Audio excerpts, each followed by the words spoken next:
Hi, everyone. Welcome. Thank you for sharing your lunch hour with us today. My name is Sera, and I'm thrilled to be your moderator for today's transit talk hosted by Transportation Choices. To give you a little bit of background about myself, I recently launched a political consulting firm with the goal of centering communities of color and candidates of color. And I most recently worked for the mayor's office for Mayor Tim Burgess and City Council member Tim Burgess for about 3 years, where I worked on issues related to transportation, livability, and building a more equitable and affordable city. So I'm excited to be here to talk about transportation equity today. I'd first like to extend a thank you to Councilmember Rob Johnson's office, to Councilmember Johnson and his staff for his support of this event by sponsoring this amazing space. Excuse me. Thank you to Seattle Channel also for recording this event so we can share it with others and keep the conversation going after today. So the topic for today's transit talk is transportation equity, and we're joined by a great panel of folks here, of experts, I would say, from a variety of organizations dedicated to building more equity as we grow our transportation systems. Today our discussion will specifically address our understanding of equity as it relates to transportation and how we might collaborate across sectors to work toward this effort. So I will give some brief introductions of our panelists, and you can find their full bios in the program. But to keep it brief, because we only have an hour today, I'll just give a short bios of them. So first we have, on the far end, we have Naomi Dorner, the Transportation Equity Program Manager at SDOT. Naomi has extensive national experience as a racial equity strategist and planning consultant and joined SDOT after working in New Orleans with public, private, and nonprofit partners across the country as the principal and co-founder of Seneca Planning. Naomi is also a founder of The Untokening, a multiracial collective of leaders of color and people of marginalized identities that are dedicated to advancing fair and just mobility outcomes in communities of color. Next, we have Giulia Pasciuto, Policy and Research Analyst at Puget Sound SAGE. She provides strategic research and crafts policy solutions for SAGE's equitable transit-oriented development, affordable housing, and land use campaigns. We have Ben Bakkenta. Ben has over 20 years of experience in long-range regional transportation and growth management planning. He is Puget Sound Regional Council's Senior Program Manager for Regional Planning. He oversees initiatives designed to implement the Central Puget Sound region's adopted growth and transportation plans. Next, we have Anita Whitfield. Let me get my pages here. Anita has served in numerous roles in King County. She's currently the Equity and Social Justice Manager of King County Metro. And she currently serves as she has worked in King County from Licensing and Regulatory Services Manager to HR Director. She's held a lot of roles at King County Metro. We're excited to have her. And lastly, Andrew Tran is the Community Development and Planning Manager at InterIm CDA. As a certified urban planner with a background in community-based research, urban design, and community organizing. So thank you all for joining us, panelists.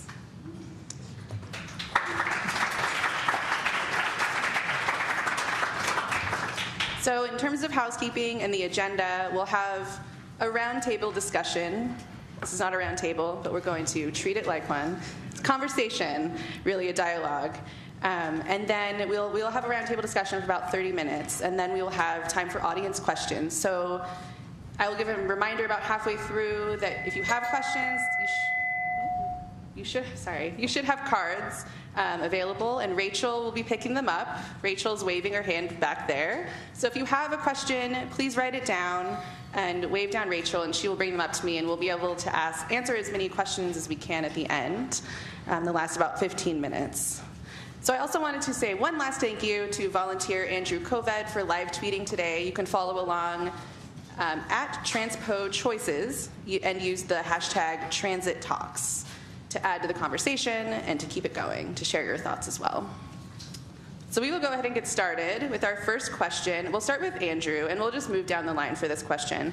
How do you define equity, both generally and in the context of transportation? Sure. I'll try to explain that in the context of where I work, which is particularly in the Chinatown International District.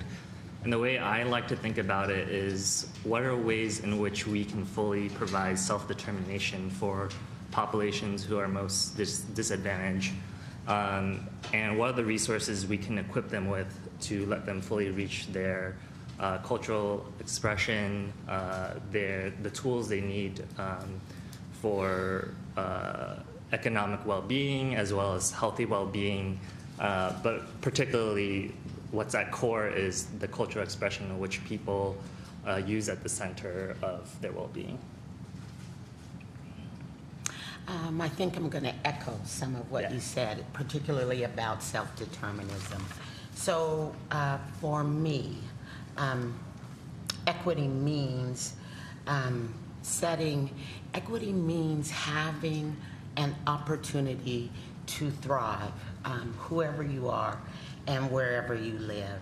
And I think particularly for government, that it means setting positive goals for everybody, but being honest and clear and recognizing that one size doesn't fit all. And so therefore, even to have the opportunity to meet those goals and thrive, that different things are needed. I think that equity also means recognizing that those differences aren't a mistake, but they are caused by historically and socially constructed systems that government has played a part in. And so government can play a part in recognizing them, identifying them, and dismantling them, and then rebuilding something that helps us achieve positive outcomes for everybody. And that is our together, our interrelated good. So I think in closing, it means being clear on where the needs are the greatest, and then doing what is necessary to meet those needs. I've very little to add to that. That pretty much summed it up for the way that we've been defining equity organizationally at PSRC in terms of regional policy. That equity means that people can attain the resources and opportunities to improve their quality of life and enable them to reach their full potential. The participation component has been something that has been very important to our board members over the last several years in terms of making sure that those affected by poverty, communities of color, and historically marginalized communities are engaged in decision-making processes and in planning and policy making. And then lastly, the twist on what does equity mean in terms of equitable transportation or equitable transit, the way that we're defining it, is that equitable access to transportation includes having choices between various transportation options, ensuring that the transportation is affordable, and ensuring that travel times to destinations are reasonable for all people. So that lens on transportation itself is very important to us and is emerging in our work. All right. I have a few other things to add to this kind of cumulative definition that we're creating. For SAGE, equity is fundamentally about racial justice. It's about understanding and acknowledging the institutional barriers and institutional oppression that created the disproportionate impacts and dismantling those systems. And I think more than just about the kind of access to opportunity or access to transit, it's about the outcomes. So who is our transit system built for? When we achieve the outcomes that we set, that means that we're achieving the racial equity that we're trying to achieve. So it's not just about the access to, but it's about the outcomes. And then the piece around the folks who are most impacted, so communities of color, low-income communities, transit-dependent populations, are actually the ones who should be making the decisions. If you're not at the table, you're on the table, kind of a metaphor. So those are my three things to add. And so I'll kind of answer this in two parts. And a lot of what has been said, including what Anita already stated, is really foundational. But I think, kind of just responding to what equity is, and then I'll talk about transportation equity. Often, and I wouldn't say in this context, but often when I'm working with other planners, the approach is to kind of think of it more from a needs lens, and that's important, understanding where the gaps are. But I think that when we are thinking about equity, it's really helpful to frame like what a world looks like when there is abundance, right? When we're all living and thriving at our fullest capacities, and where resources are and power, right, is centered in the communities that have disproportionately been under-resourced intentionally. And so I think, again, like, we have to reframe our thinking around abundance and what a world looks like in that way to create the processes that help us to achieve the outcomes. And so transportation equity is both a process and an outcome. And some of the ways in which I think transportation exists, or transportation equity exists in terms of an ecosystem, is when there's trust between institution and communities, because only in that way can we then really enter into relationship where we're able to truly center community voice and then prioritize community voice and the resources around that. So there really is this entire process that has to be a part of transportation equity. And then in terms of transportation equity from the Seattle Department of Transportation's perspective, and sort of from the perspective of our very new program, it is safe, accessible, affordable, and environmentally sustainable transportation. So that's like the outcome. But all of that process stuff that I kind of laid out has to exist, right, to get to that kind of an outcome. So I'll leave it there. Wonderful, thank you. We'll start with you again, Naomi. Can you speak a little bit to, and you can each speak to the way that the concept of equity has evolved through your work? Has it always been equity? What was before it, and how has it evolved? I mean, I would say it's very interesting. So I'm new to Seattle. I'll just start right off the bat. So I can't really answer that. I'll leave that to really folks that have been here on the ground to speak to the evolution of it in the context of Seattle. But I think in the context of like just being an urban planner, right, working within transportation for 10 years, this conversation has always existed. It has existed on the ground in every community, in every neighborhood, and among like the tables of communities of color. Like my mom and dad are immigrants, and so while the conversation may not have been happening in the context of like language that planners use, it's always been there. Like racial equity, economic opportunity, access to wealth building and creation has been there. I think that we're catching up as a sector. We're understanding what our role is and what our levers are and where they are not. I think it's really important for us as agency and government to understand the role that our community partners and the community plays, and that it's really the centering of the voices and those conversations that have always taken place in the work that we do. So I think that's the evolution that I have seen in just like the 10 years that I've been here, where there wasn't that centering, to now this being literally the leading topic. Pass it on to anyone that wants to add, maybe in the context of Seattle. Are we just going down the line? Yes, please. Okay. So the story that I've been told from my predecessors at SAGE and my coworkers and our coalition partners, I've been at SAGE for 2 and a little bit more years now, is really that our first kind of foray into transportation work was in 2012 or 2013 when Metro made kind of the first big major bus cuts to the transit system. And we were really reacting quickly to a changing transit environment and playing catch up to some of like the conversations about how the decisions were made to which transit lines to cut, and what the impact of those cuts were going to be for communities of color, low-income communities, and transit-dependent populations.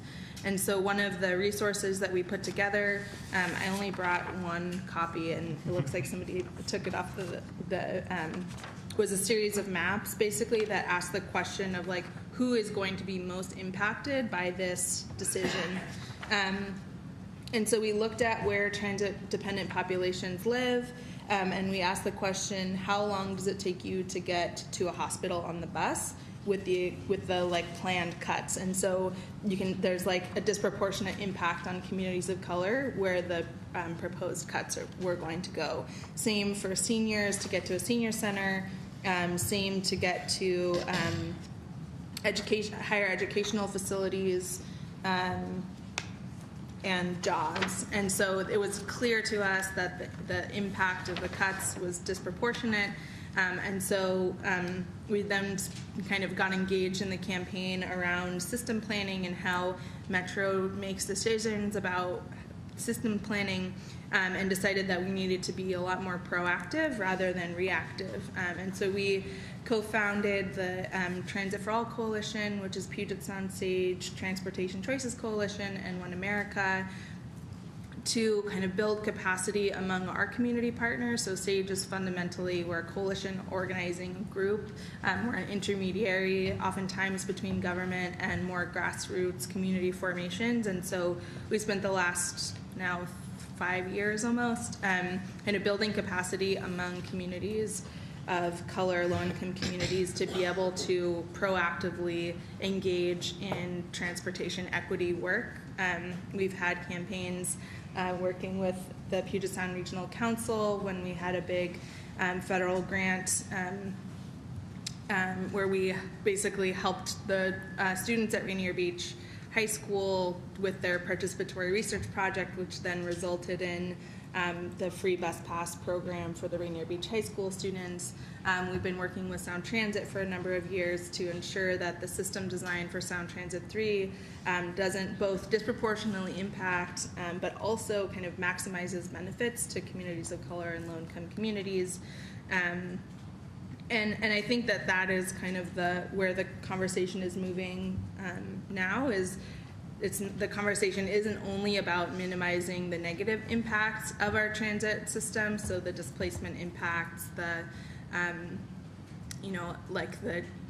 our transportation system more broadly with highways and cars and freight and trucking systems, kind of the environmental justice pieces of that conversation as well, to how are we actually maximizing benefit and building out a transit system that is meeting the needs of the populations who need transit the most. And I think some of the language that Manuel Pastor has created around equity is the superior growth model, that if we're actually planning for the people who are the most marginalized and have been the most forgotten, and kind of systematically, that everyone is going to benefit. And so I think that is the model that we're trying to use in our work. So working at the regional policy level, we've seen a real evolution of the discussion of equity and equity as a front and center outcome over really only the last 6 or 7 years, I would say.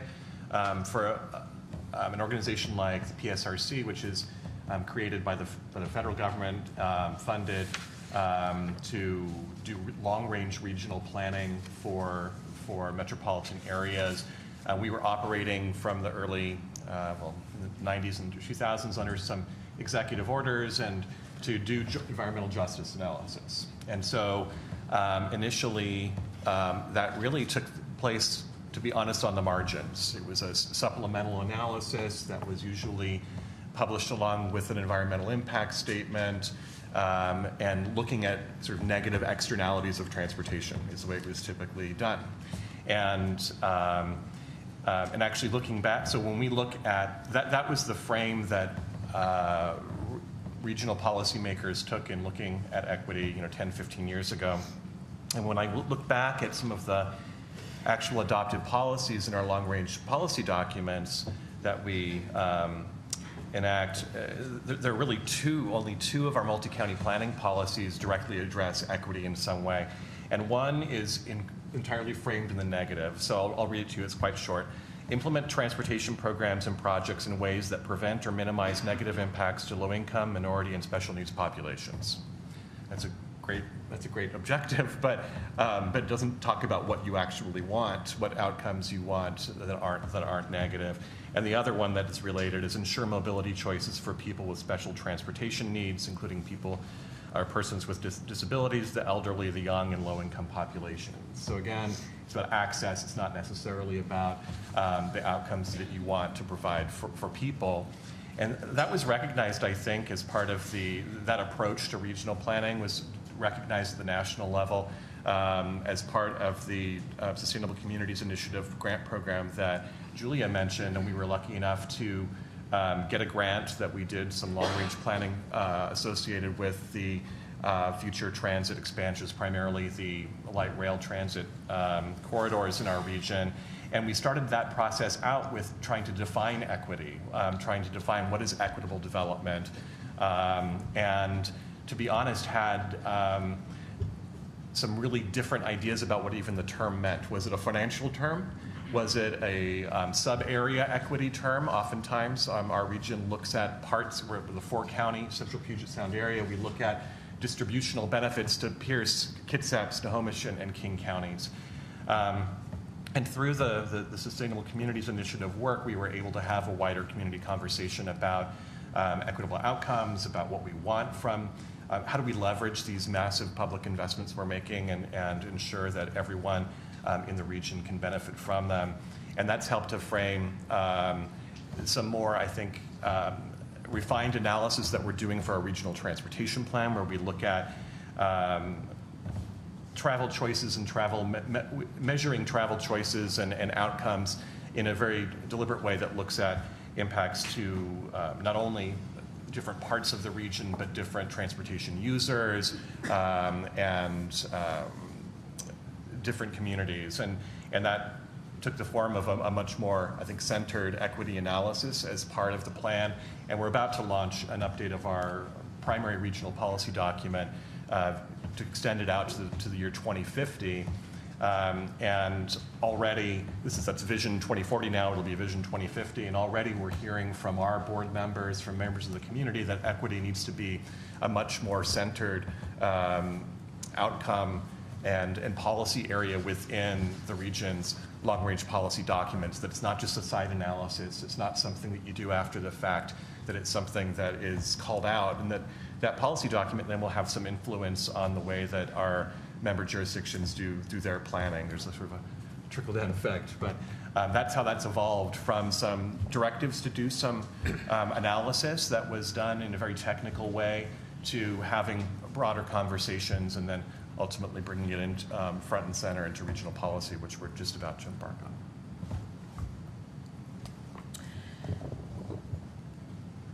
I'm going to correct a thing that Ms. Day said earlier, which is that I've spent many years in Metro Transit. I've spent many years in King County, only a couple in Metro. So I can't speak to the history about how this work and this discussion has evolved over decades. But I can speak to you about how it has evolved over the last few years. And I guess the word that rings true to me about the evolution of this discussion, at least in Metro, is courageous honesty.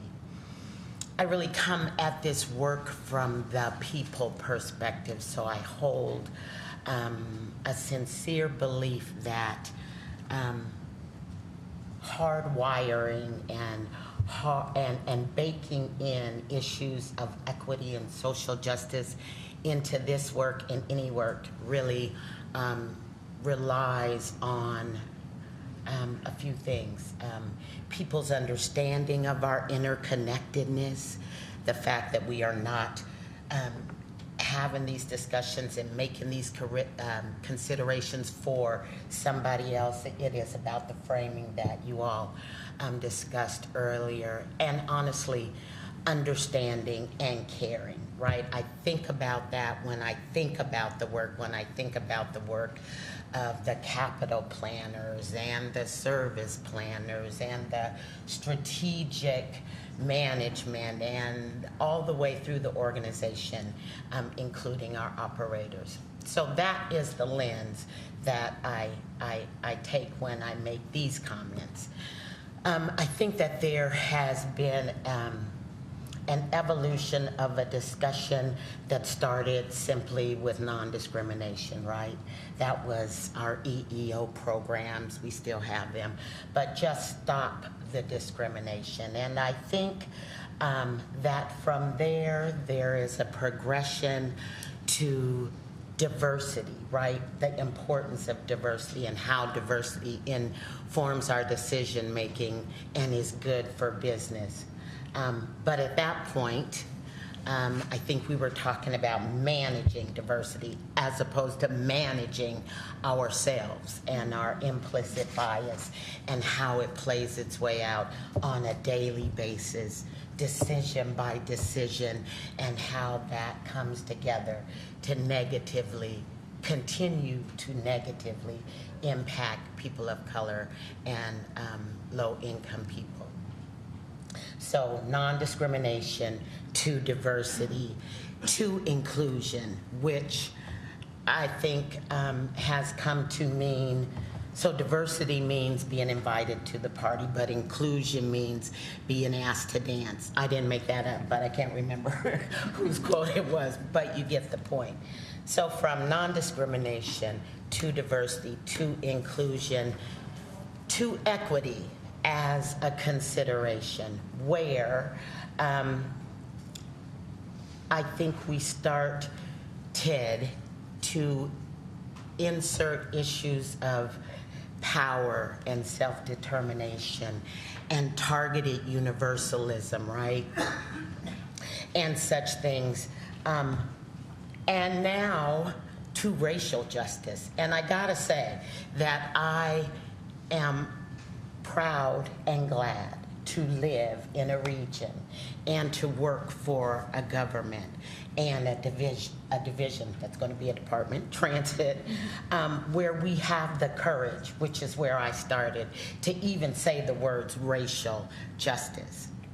Because I think that across the evolution, we have talked about diversity, and we need to include everybody, because that's what we really mean about equity, right? Everybody has a chance.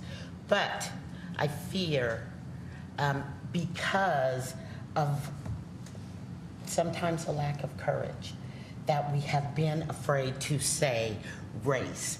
We have been afraid to say racial justice.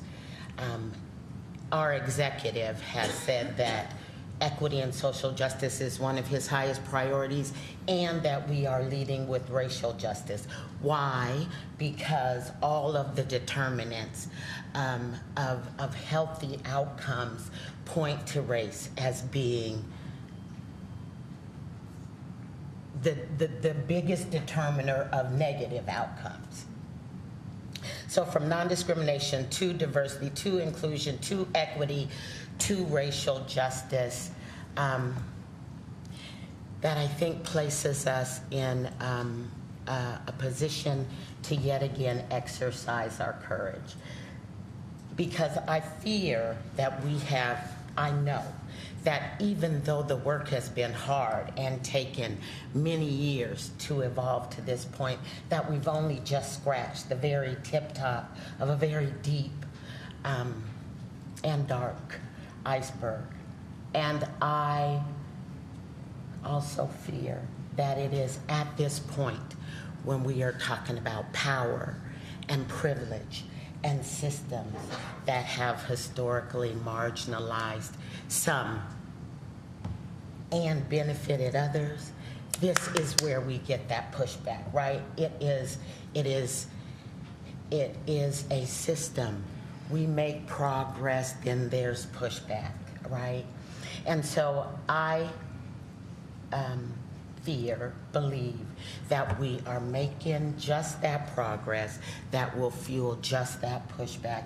And again, we all together who care about the good of the all have to steel ourselves for the pushback that is most assuredly to come, as related to transit, transportation equity, and all other forms of equity. I think we're making a mistake if we ignore that reality. That's what I think about the evolution.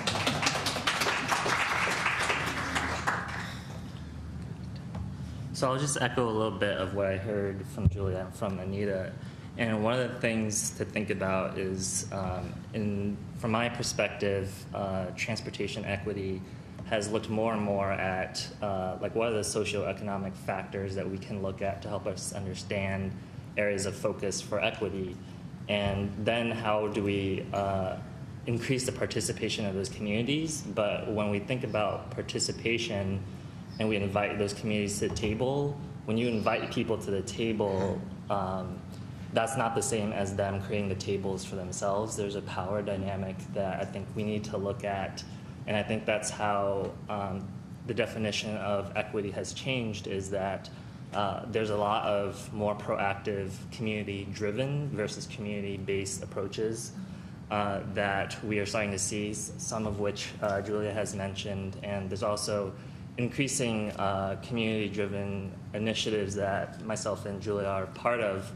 And that's one part of the change in transportation equity. I think another part of it is to look at how do we holistically look at transportation equity, not just transportation access itself.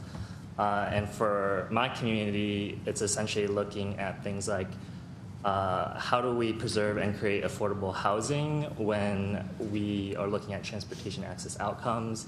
How do we preserve community character when we are experiencing displacement? And how do we, as transportation investments come into our community, how are we looking at ways to preserve the social fabric? Because there's going to be an increase in a different population. And so I think in terms of how we have seen it change is really looking at, you can't just look at transportation as something, as a system in itself. You have to look at all the different systems that are creating inequity. And you have to address all the different facets in order to even touch the iceberg of transportation itself. Thank you for all those answers. We're a little over halfway through, so I want to remind everyone, if you have a question, please write it on your card and wave it around to Rachel, and she will pick it up so that we can ask some audience questions in a few minutes. But I'll pose the next question, and this can kind of be popcorn style. If someone wants to answer, please feel free to. So you've spoken a lot about the shift, and I learned a lot just thinking about the shift from moving from access to equity and what that really looks like, the power dynamics that exist, the intersection of transportation with many other issues, as well as race, class, affordable housing. So can you speak to perhaps maybe the biggest challenge in your work from your perspective, the biggest challenge or barrier to implementing a program or a policy that's related to transit equity or transportation equity? I'll start maybe just with a small observation, which is that, so again, I work for a regional organization, 4-county area, 4.1-ish million people, a wide variety of 82 cities and towns, different organizations all involved in making public decisions. And how do you foster a regional conversation and regionalize some of these issues when we've seen tremendous change at the local level? This used to be a conversation that was largely confined to Tacoma, maybe Everett, Seattle, Central King County, and now with the suburbanization of poverty, with the tremendous growth in people of color, communities of color throughout the region, and the historic resources available, which were largely focused on central cities, and so do local jurisdiction staff have the capacity, both internally and externally, with working with community-based organizations or others to have these conversations, to think about equity, to bring people along in a conversation that many of them haven't been part of. And so that's something that I think we are going to struggle with at the regional level over the next several years, is how to have a regional conversation and influence the way that we design our transportation systems and programs as well. So I'll just say that I think in terms of, I mentioned this early on, but I think that, I arrived last year, and the program, the Transportation Equity Program at Seattle Department of Transportation, is new, and very quickly, I'm not from here, but I also think that the department itself and just like the legacy of transportation and all of the things that we kind of talked about just a moment ago, you don't get to just get into or have relationship in and with and begin to start centering community voice without really having authentic gets used a lot, but I'm going to say it because I think it's you really have to trust one another. You have to know one another. You have to acknowledge what has happened. And I think that is in terms. So I'll just use this quote that I think is really great. The director of Race Forward, who used to work here at the city, his name is Glenn, and he often says that the change happens at the speed of trust. And I think that there's like extraordinary tension and pressure, right, to get to these like outcomes and to make change and to do sort of these like transit, to make investments in transit. At the same time, we're doing that, right? There's an urgency for that. And at the same time, there's just a lot more community building and community trust that has to happen. And these things have to happen together. And oftentimes, agency at the agency level, you're really trying to drive outcomes. But are we really driving towards the outcomes that are ultimately going to yield, right, this like vision of thriving in a community that a community member holds in their neighborhood? And so I think that is just the tension that we deal with, and it's a healthy tension. It's something we have to grapple with. But I'll just say that I think that's one of the barriers. And I also want to say that, additionally, it's the acknowledgement that, like, the building of trust, it feels really like it's not tangible to a lot of people. And so because it's not this tangible widget or thing or like service investment that you can like literally direct dollars to, I think that it's significantly under-resourced and underfunded. And I think that is the kind of thing that we need to evaluate from a priority perspective, how we're actually resourcing values to create systems change in an ecosystem of equity. So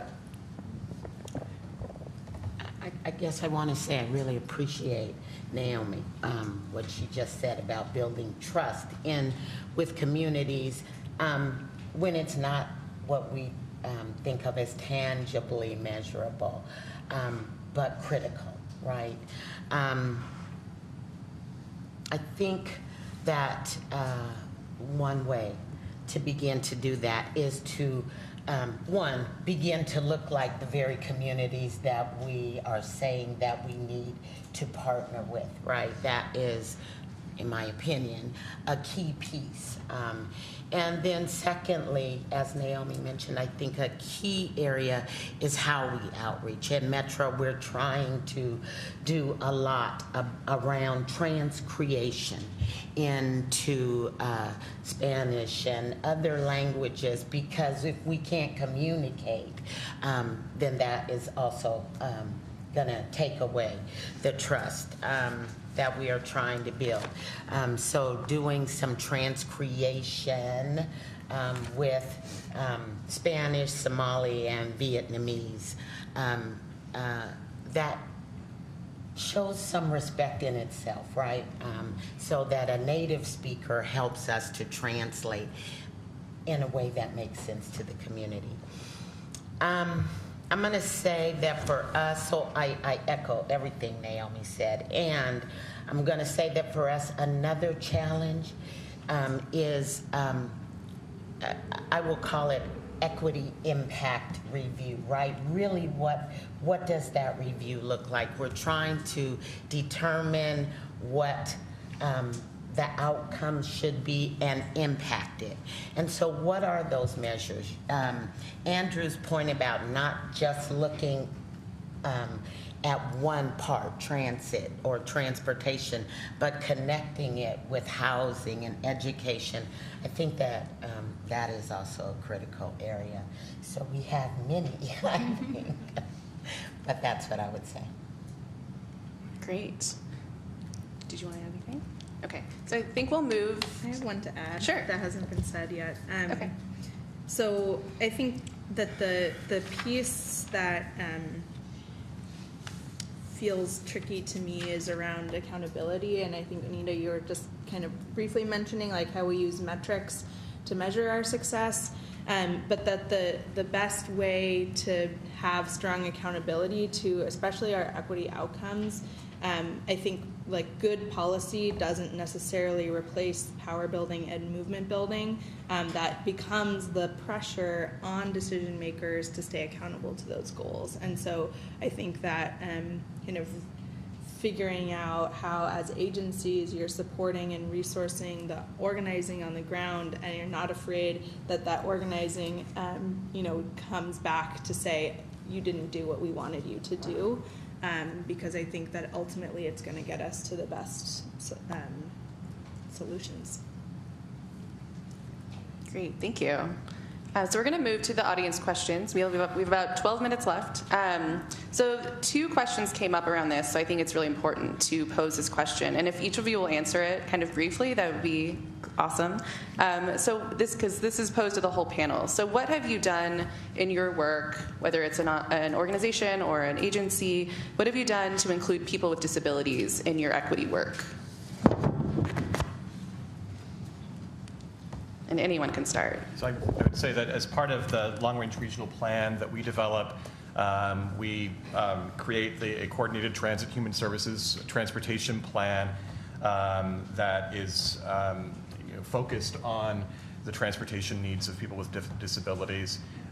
We do direct outreach to groups, to those groups and groups working with them, and make sure that those needs are identified and the projects and resources that will be required are identified in our long-range plans, and that is something that's particularly important given just the demographic change that this region and the country will be experiencing over the next several decades, with an aging population and with people coming from different parts of the world with different transportation needs. We need to make sure that all of our transportation users that their needs are being identified and met. So just maintaining and kind of upping the ante on developing that special needs coordinated special needs transportation plan is really a central thing that we do at PSRC.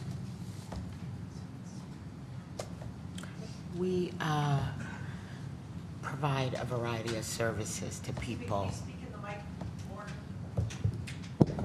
Can you hear me? Yes. Good. I gotta say, what I know is that we provide access service to people with disabilities. I can't speak to what we do about specifically including them in planning, but I know that we have planning boards. Yes. Thank you. County Transit Advisory Commission is one of those committees.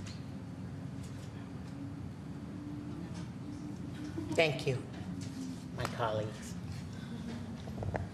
So, and I'll just say at Seattle Department of Transportation, in the context of the Transportation Equity Program, we are new, and we've created a framework for like the different communities and I guess different sort of like determinants of health that impact and kind of like what makes a life whole, right? And so like working through these various community-based organizations, human service providers that are actively working in and with those communities. I wouldn't say that we've touched all of those communities, but that framework exists. And in the development of the transportation equity agenda, which is work that we have ahead, we will be convening a paid body of community members who are of and from disproportionately impacted communities.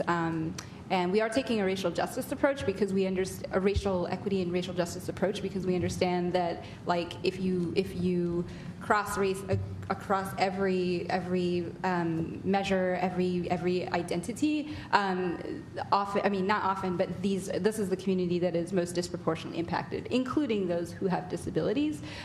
So I guess my point is we'll have a paid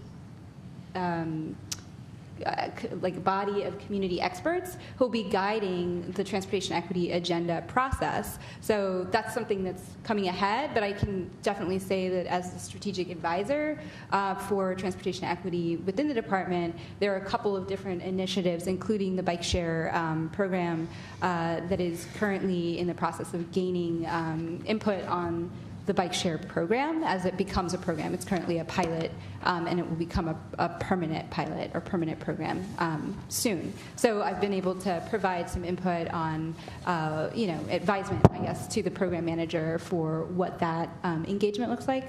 And then we also have Mike Shaw, who some people may know, but he's our ADA coordinator for the city, and so there's a number of different ways in which we work with people with disabilities for the city.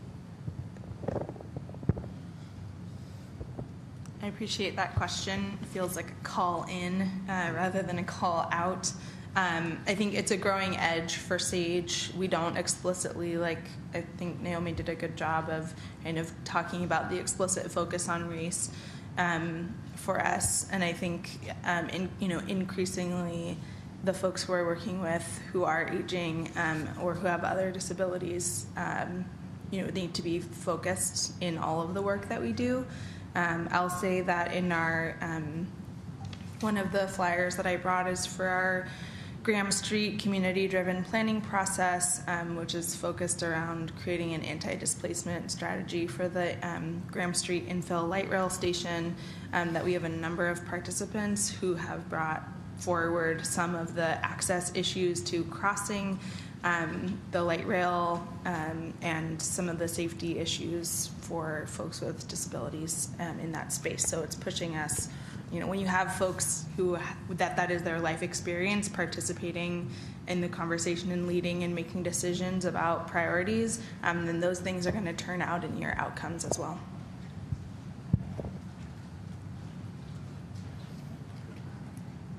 Thank you. The next question is specifically for the agencies. Given how critical affordable housing and preventing displacement is to achieving equitable outcomes, how are transportation agencies, this also mentions housing agencies, changing how they work together? What kinds of innovative partnerships could be happening or are happening?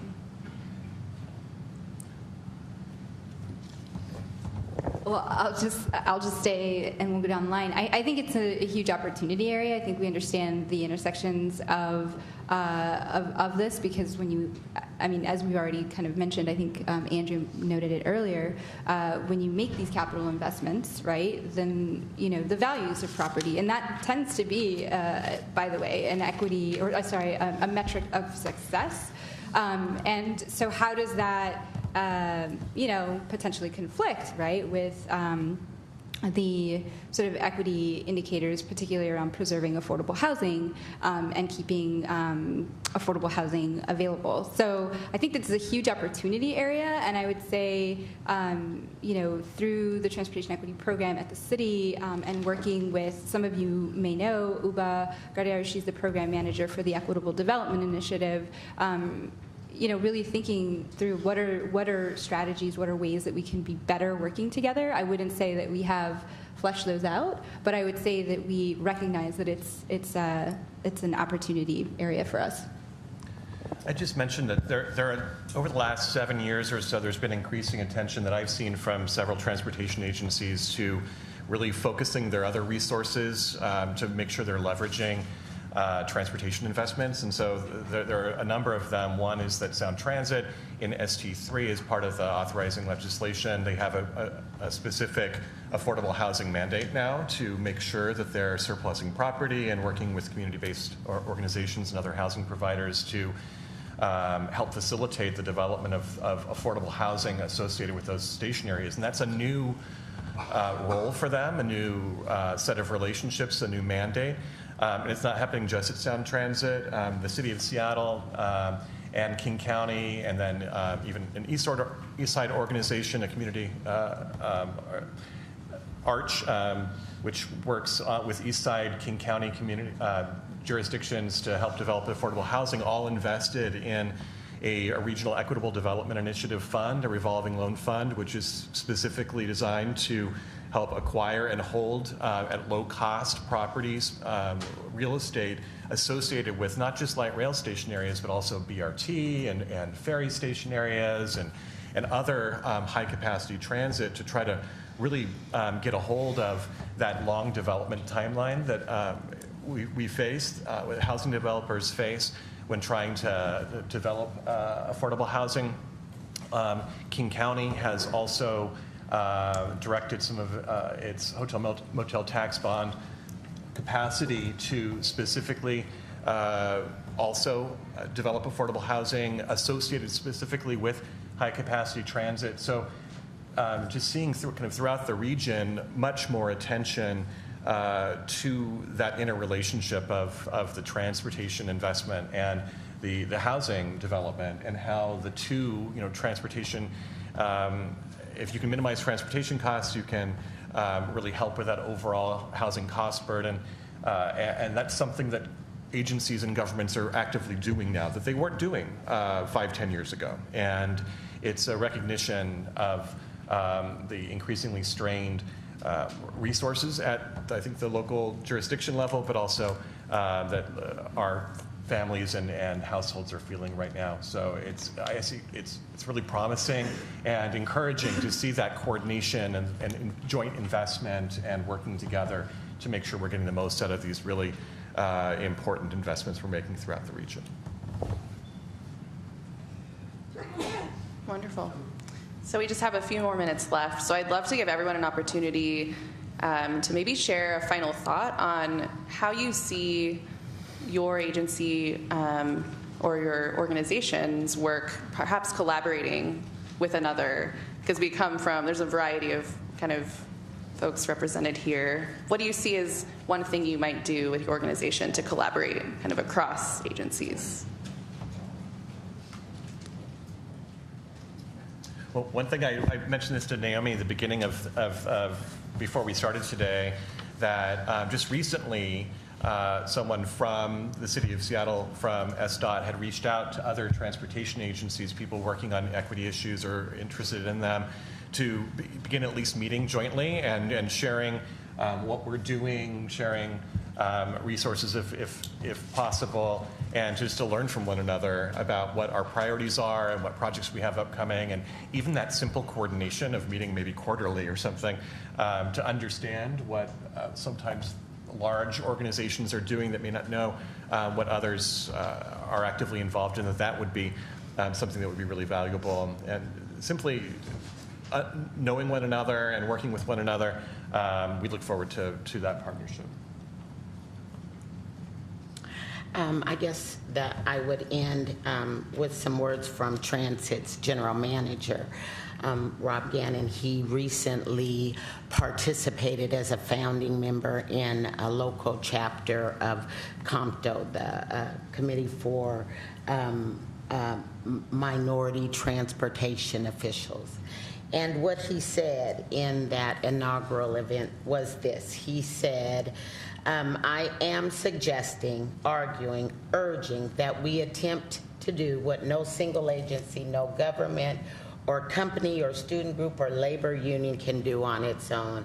Let's bind together to address the lingering and pernicious effects of racism in all forms. Let's set a course that presses the issue beyond the borders of our chapter. We can say the borders of our government or our agencies. He said,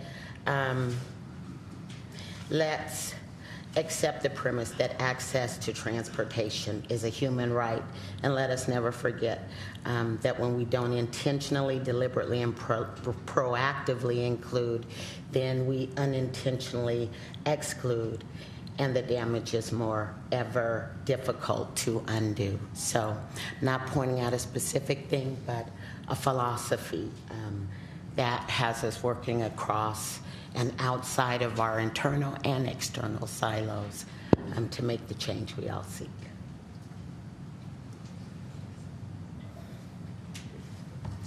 So something that we've been doing as an organization is trying to align ourselves with certain coalitions and efforts that are outside of our geographic focus.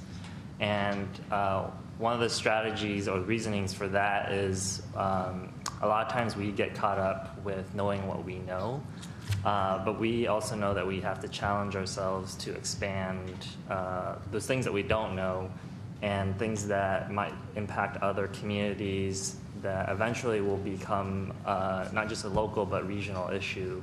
Because I think that when certain communities are impacted, it's not just going to be that community. It sets a precedent for other communities like them. So we've been trying very hard to work with other organizations, including SAGE, but also getting people to understand our perspective, so being proactive in bringing people to our community and having like a holistic look at the issues that impact us so that it's not just focusing on one specific issue.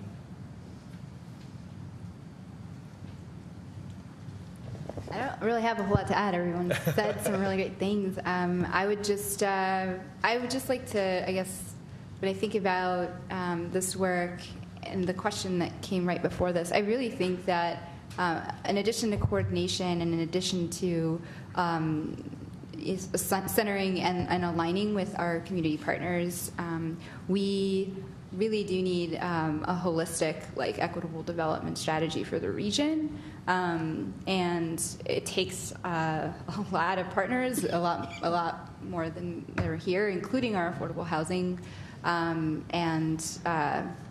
So I would just say that I think that is kind of like probably where we're heading, like where we're going. But it is a really big lift, and I think that we're all positioning ourselves to kind of go and do that. So I'll just leave it at that.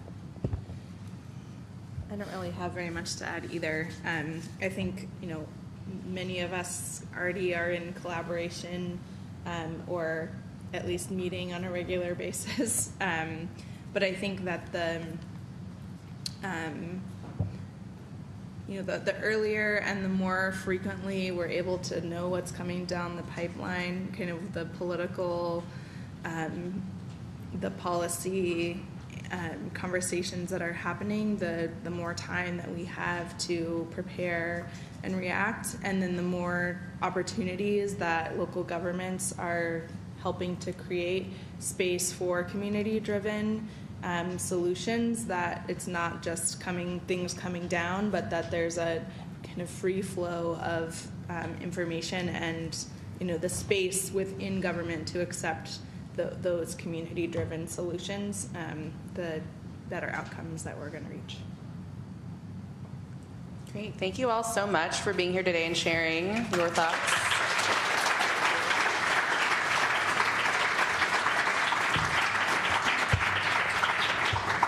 Yes, please join us next time when we talk transit talks. Enjoy the rest of your day, everyone. Thank you. Thank you. Thank you.